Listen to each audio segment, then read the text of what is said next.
Mag-iingat ka dun ah. Huwag mong pababayaan ng sarili mo. Oo naman, ikaw din. Mag-ingat ka din, malapit ka na ring umalis. Sagot ni Rickson sa kasintahan. Hinatid ni Janet si Rickson sa airport patungong Hong Kong. Yun ang unang beses na maghihiwalay sila. Si Rickson bilang caregiver sa Hong Kong. Sa makalawa naman ay ang alis ni Janet patungong Taiwan bilang factory worker doon.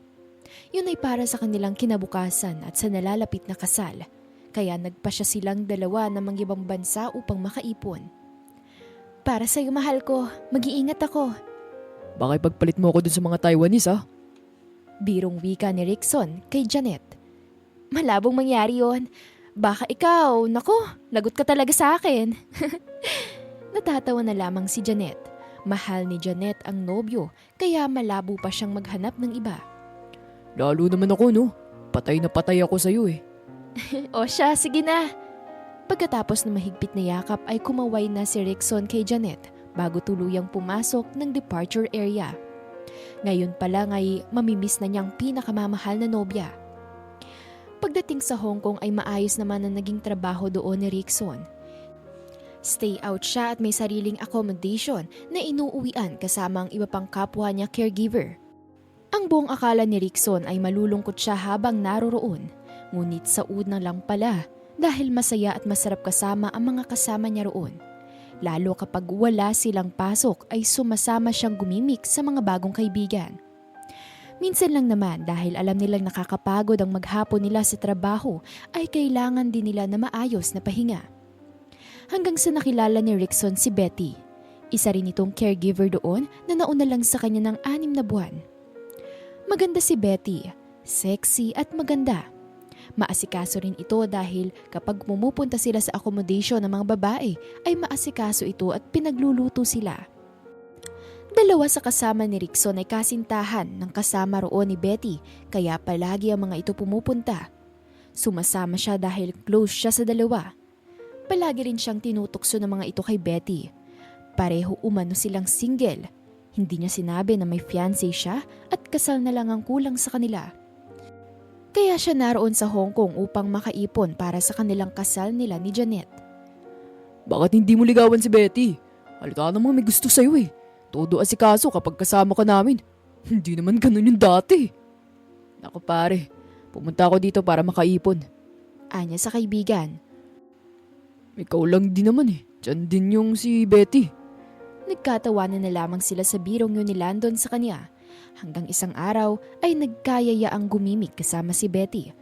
Dahil sa kalasingan ay may nangyari sa kanila. I'm sorry Betty. Kasi lasing tayo. Hindi ko ginusto mangyari to. Hinging paumanhin ni Rickson sa babae. Alam ko, pareho lang naman tayo nakainom. Pero aaminin kong gusto kang nangyari, Rickson. Gusto kita. Mahal kita. Hindi agad nakaimik si Rickson. Hindi sila pwedeng magkaroon ng relasyon ni Betty dahil ikakasal na siya. Kalimutan na natin nangyari Betty. Sorry pero hindi kita gusto. Kung ano man ang nangyari sa ating kagabi, hanggang doon na lang yun. Sana maintindihan mo. Biglang nadismaya si Betty. Hindi nito inaasahan ang sagot na yon ni Rickson. Tumayo si Rickson at nagbihis dahil may pasok pa siya. Walang kibo namang sumunod si Betty. Ramdam ni Rickson na nasaktan niya ito.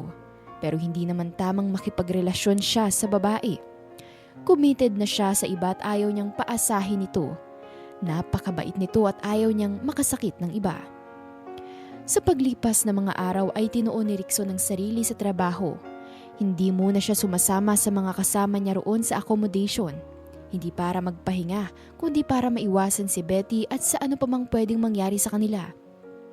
Iniiwasan mo ba ako? Isang araw, papasok si Rickson sa tinutuluyan nila nang madatnan sa labas ang babae. Anong ginagawa mo dito? Tanong niya sa babae. Ano pa ba kundi hinihintay ka?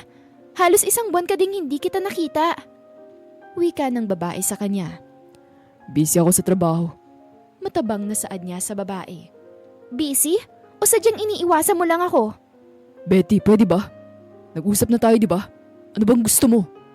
Naiinis na saad niya sa babae. Bumuntong hininga si Betty bago naglakad palayo sa kanya. Tiningnan na lamang ni Rickson ang palayong babae. Nakaramdam siya ng awa para dito, ngunit yun ang tama niyang gawin. Sa paglipas ng mga araw ay wala nang nangungulit kay Rickson. Hindi na rin pumunta doon si Betty hanggang sa nabalitaan niyang nagkasakit pala ito at kakalabas lang sa ospital. May kung anong nagtulak sa kanyang puntahan ito sa kanilang tinutuluyan. Nagkasakit ka pala. Kumusta ka na? Oo, inabala ko kasi ang sarili ko sa trabaho. Nagpaka-busy. Sagot naman ito sa kanya. Huwag mong pinapabayaan ang sarili mo. Wala tayo sa sarili nating bansa. Tsaka, sorry nga pala sa pag-iwas ko sa'yo ng mga nakaraan. Okay lang, naiintindihan naman kita. Ang totoo niyan, Betty, may karelasyon na ako. At ikakasal na kami. Kaya nga ako narito para mag-ipon para sa nalalapit naming kasal pag uwi ko sa Pilipinas. Ramdam ko yon na may iba ka. Madalas kitang nakikitang may kausap. Alam mo, Oo, matagal ko nang alam. Nung wala pang nangyari at bago pa lang tayong magkakilala. Palagi kitang nakikitang busy sa kausap mo sa cellphone. O kaya naman laging nakatuon ang atensyon mo doon. nasa Taiwan siya ngayon at caregiver doon. Kwento niya sa babae. Mula noon ay naging magkausap silang muli ni Betty. Naging magkaibigan, ngunit hindi na ulit nangyari pa ang nangyari noon kahit may nararamdaman pa si Betty kay Rickson. Bakit hindi kita makontak mula pa kagabi, Rickson? Naiinis na bungat ni Jeanette sa kasintahan. Sorry Janet, nagkayayaan kasi kagabi. Nagkakayayaan? Baka naman may iba ka nang nilalandi. Galit na saad ni Jeanette. Ano ka ba Janet? Nagtatrabaho ko dito at hindi ako madalas gumimik. Bihira nga lang eh. Mas uunahin ko pang magpahinga. Hindi biro ang trabaho namin dito. Lalo na yung matandang inaalagaan ko. Sige, papasok na ako. Wika ni Janet at inoff na ang cellphone. Mula nang nag-away sila ay parang naging malamig ang lahat. Hindi na sila nag-uusap ng maayos. Naging palaging busy si Janet na iniintindi na lamang ni Rickson. Pareho silang busy at pagod. Madalas ding overtime si Janet. Si Betty ang naging sandalan niya at palaging nakakausap.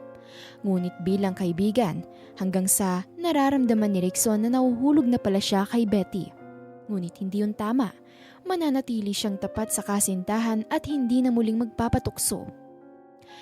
1 taon mahigit na ang lumipas. Mas itinoon ni Rickson ang sarili sa trabaho. Biniwasan ang paglabas-labas at tumanggap ng sideline upang mas makaipon sa kanilang kasal ni Janet. Si Janet ay ganun din. Palaging sinasabi nito na busy ito at overtime palagi. Oh, may problema ka ba? Nakatulala ka na naman dyan ah. 1 araw ay puna ni Betty sa kanya. Wala. Pagod lang to. Alam ko na, si Janet na naman yan no. Halos 1 buwan na kasi siyang hindi nagpaparamdam. Kung tatawagan ko naman laging sinasabing nasa trabaho. Tapos ayaw pang magpa-video call. Masyado kasi kayo nagpapakabisi sa trabaho. Wala nang time. Ang importante talaga sa LDR ay yung communication. Minsan nga, feeling ko niloloko na lang niya ako. Kung talagang mahal ka nun, hindi niya magagawa yun sa'yo. Lalo pat babae siya. Saan na nga Betty? Kasi alam mo kung paano din ako umiiwas sa tukso. Kung kailan malapit na ako umuwi, saka kami nagkakaganto. Mauna na rin pala ako sa'yo. Next week na ang uwi ko sa Pilipinas eh. Lumingon siya kay Betty. Nakaramdam siya ng lungkot para sa babaeng natutunan niyang mahalin, ngunit nilalabanan niya ang totoong nararamdaman. Mag-iingat ka dun pag uwi mo. Ako, konting tiis pa. 6 na buwan pa ang bubunuin ko para makauwi na rin ako. Iimbitahan mo ako sa kasal mo ah. Biro ni Betty sa kanya. Oo naman, tatawagan kita kapag ikakasal na ako. Aasahan ko yan. Sana makatagpo ka ng tamang lalaki para sa'yo, Betty. Gusto ko yung tulad mo. Mabait at gwapo. Natawa naman si Rickson. Maraming masigit pa. Makakatagpo ka rin. Ang totoo, hindi pa rin nagbabago ang nararamdaman ko para sa'yo. Bumuntong hininga si Rickson sa narinig. Masaya siya sa nalaman na siya pa rin ang gusto ni Betty. Alam niya sa sariling mahal din niya ito. Pero paano si Janet kung susundin niya ang totoong nararamdaman? Tumayo si Rickson at nagpaalam na sa babae na papasok na sa loob. Bago pa man siya makagawa ulit ng kasalanan. Sige, uuwi na rin ako. Iniwan na ako nila Irene. Tukoy ni Betty sa kasama na nobya ni Landon. Tumango na lamang si Rickson bago pumasok sa loob ng quarter niya. Inong huling pagkikita nila ni Betty bago ito umuwi ng Pilipinas. Hindi umatid ng farewell si Rickson nang kumbidahin siya ng babae bago umuwi. Dahil may trabaho siya noon. Nang makauwi ito ay wala na siyang balita sa babae. Hindi rin ito tumatawag o nagme-message sa kanya. Sinikil niya ang sariling damdamin, pilit na itinatago ang pait at lungkot sa kanyang puso para lamang sa babaeng minsan niyang pinangakuan ng kasal. Hanggang sa sumapit ang araw ng pag-uwi ni Rickson, excited siyang umuwi. Nauna siyang umuwi sa Pilipinas kay Janet dahil nauna siyang nang ibang bansa noon. Gusto niya nang asikasuhin ang lahat bago pa man ito makauwi. Ngunit hindi niya makontak si Janet mula nang umuwi siya. "Kuya Rickson, umuwi ka na pala!" Isang araw nang nasa labas siya ay nakita siya ng pinsan ni Janet na si Amy.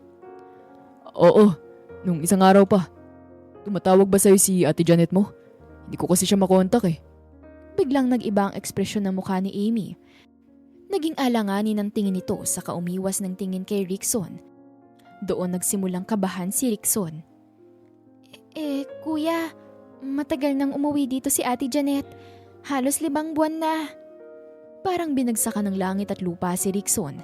Nanlaki ang mga mata niya at hindi makapaniwala sa narinig. Lumapit siya kay Amy at halos nanginginig ang boses.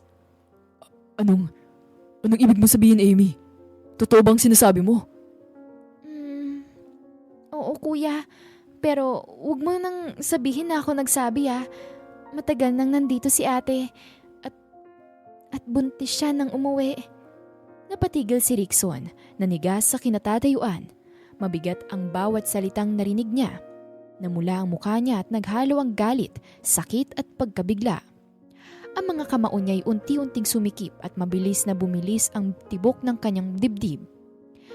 Hindi makapaniwala si Rickson, paulit-ulit na tumatakbo sa isip niya ang mga tanong. Paano? Kailan? Kanino? Bakit nagawa yun sa kanya ni Janet? Ang babaeng pinangakuan niya ng buhay at kasal, ngayon ay may tagong lihim na bumagsak sa kanyang mundo. Salamat, Amy. Sa sinabi mo. Sige kuya, mamamalengke na ako ah. Kausapin mo na lang si Ate Janet. Nandun siya sa kanila. Umalis si Amy, naiwan si Rickson na tulala, nakatingin sa kawalan. Mahigpit ang pagkakakuyom ng kamao, puno ng hinagpis ang kanyang mga mata. Unti-unting dumilim ang kanyang ekspresyon at tila pinipigilan ng pagsabog ng damdaming hindi na kayang ikubli. Salamat. Pagkaalis ng babae na natiling nakatitig si Rickson sa direksyong pinuntahan nito. Nangingilid ang kanyang mga luha, ngunit pilit niya itong pinipigilan. Sa kanyang dibdib ay naglalaban ang dalawang damdamin. Kaunting tuwa dahil sa katotohanan at matinding paghihinayang dahil sa mga nawalang pagkakataon. Karma ba ito? Sa kaibuturan ng kanyang isip ay sumulpot ang mapait na alaala. Siya ang unang nagkasala, siya ang unang nagloko. Ngunit bakit ganon? Bakit masakit pa rin? At sa isiping yun, biglang sumagi sa kanyang alaala ang pangalan ni Betty. Hindi na siya nag-aksaya ng oras. Mabigat ang hakbang at agad siyang nagtungo sa bahay ni na Janet. Pagdating doon ay sinalubong siya ng ina ni Janet na tila nakakita ng multo sa sariling bakuran. Rickson! Ikaw pala! Gusto ko lang po makausap si Janet. Wala dito si Janet. Wala pa. Aling Jessa, alam kong nandito siya. Gusto ko lang siya makausap. Isang pamilyar na tinig ang biglang sumingit mula sa loob ng bahay. Nay! Sino ba yan? Bakit hindi niyo papasukin? Lumabas si Janet, hawak ang laylayan ng damit. Ngunit agad siyang natigilan nang makita si Rickson. Nanlaki ang mga mata niya, nanlamig ang kanyang muka. Dahan-dahan niyang ibinaba ang kamay at doon napansin ni Rickson ang hindi may kakailang malaking tiyan. Buntis ang babae. Parang binagsakan ng daigdig si Rickson. Nanigas ang kanyang katawan.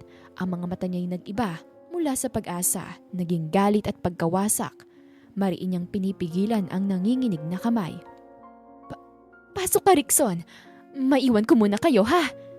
Hindi na ho. Hindi rin naman ako magtatagal. Lumapit si Janet.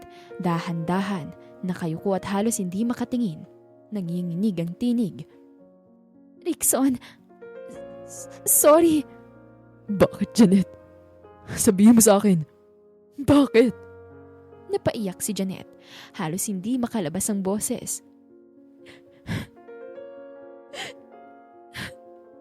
Tukso ako. Nung nasa Taiwan ako. Hanggang sa mabuntis ako ng isa sa mga kaibigan namin doon. I'm sorry. Sorry. Parang umalingaw-ngaw sa tenga ni Rickson ang bawat salita. Hindi makapaniwala. Napakagatlabi siya. Mahigpit na pinipisil ang kamao. Halos mapunit ang kanyang dibdib sa bigat ng nararamdaman. Pananagutan ka ba niya?